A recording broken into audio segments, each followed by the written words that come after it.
A friend to all is a friend to none. Aristotle. Picture this. You have 500 friends online, yet feel profoundly alone. You're surrounded by connections, but starved of connection. This paradox of modern friendship haunts millions. Could Aristotle have predicted this 2,300 years ago? What if everything you've been taught about friendship is fundamentally wrong?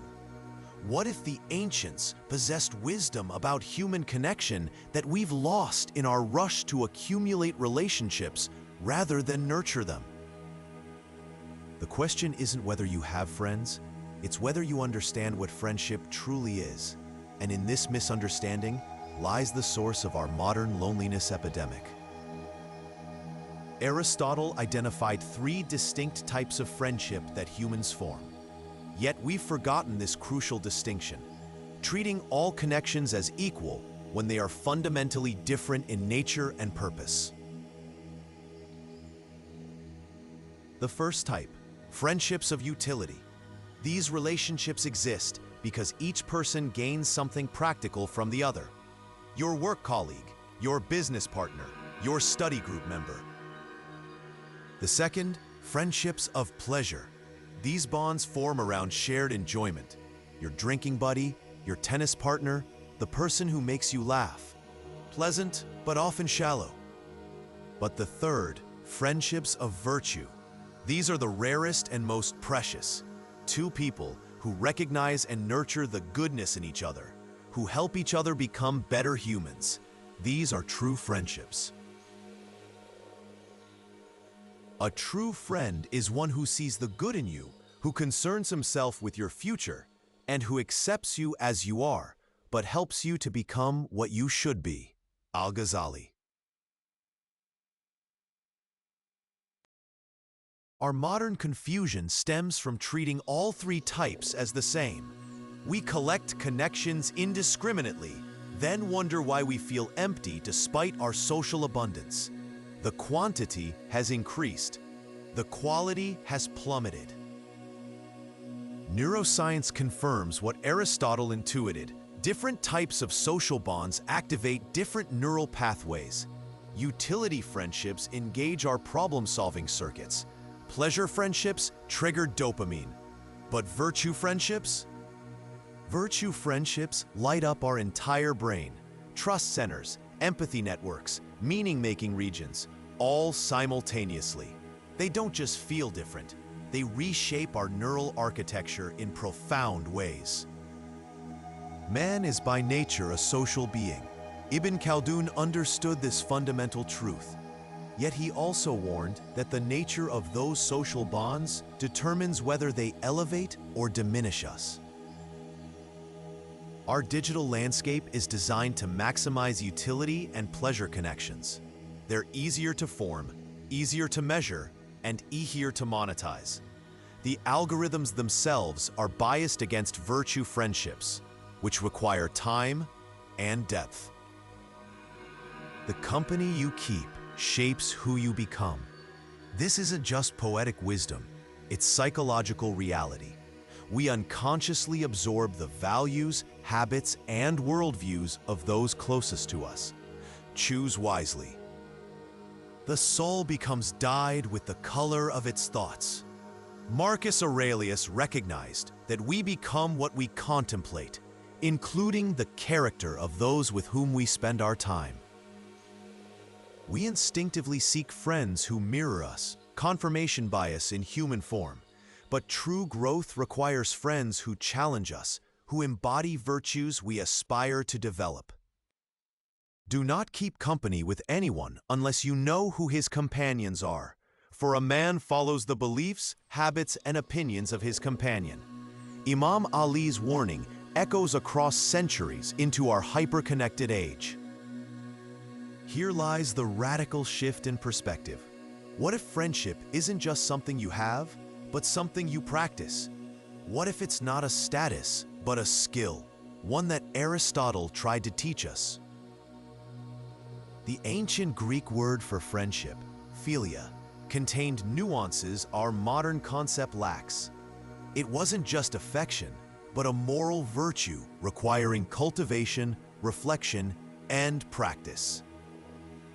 The perfect friendship is that of the good, those who resemble each other in virtue. Ibn Sina expanded on Aristotle's concept, seeing virtue friendship as medicine for the soul. The counterintuitive first step: subtract, don't add. Friendship inflation devalues all connections. Deliberately curate your circle, making space for depth by eliminating breadth. Second, invest disproportionate time in potential virtue friendships. They require what our culture has made scarce: sustained attention, vulnerability, and presence. Digital connection cannot substitute for physical presence. Third, create shared struggles, not just shared pleasures. Aristotle noted that virtue friendships form through hardship overcome together. The friend who helps you move is worth more than 100 party companions. The glory of friendship is not the outstretched hand, nor the kindly smile. It is the spiritual inspiration that comes to one when he discovers that someone else believes in him. Emerson captured this transformative power. Fourth, embrace the difficult conversation. Virtue friends hold a mirror to our flaws, not to shame us, but to help us grow. The friend who never challenges you is no true friend at all. Be with those who help your being. Rumi's simple directive contains profound wisdom. True friendship isn't just companionship. It's a catalyst for becoming your highest self. Fifth, seek friends who embody virtues you lack. If you're impulsive, befriend the patient. If you're fearful, learn from the courageous. True friendship is complementary, not merely confirmatory. Sixth, embrace time's test. Aristotle noted that virtue friendships require living together, not necessarily under one roof, but sharing life's journey. They deepen with time rather than fade. The virtuous city is like the perfect body, all of whose limbs cooperate to make the life of the individual perfect. Al-Farabi extended Aristotle's friendship concept to entire societies built on mutual virtue. Seventh, practice attentional generosity. In an age of constant distraction, giving someone your undivided attention is the rarest gift. Put away the phone. Be fully present. Listen deeply. The ultimate test Aristotle proposed: who would genuinely grieve your absence? Not performatively, but privately. These are your virtue friends, the ones who love you for your essence, not your utility. The language of friendship is not words, but meanings. Thoreau understood that true connection transcends the verbal. It's a recognition of souls that often happens in comfortable silence. Here's the revolutionary insight. When you correctly categorize your connections, expectations align with reality. Disappointment comes from treating utility friends as virtue friends, or pleasure friends as something more. The friend is a mirror to the friend. Ibn Arabi's mystical understanding of friendship reveals its deepest purpose: to reflect back to us our true nature, both our beauty and our flaws.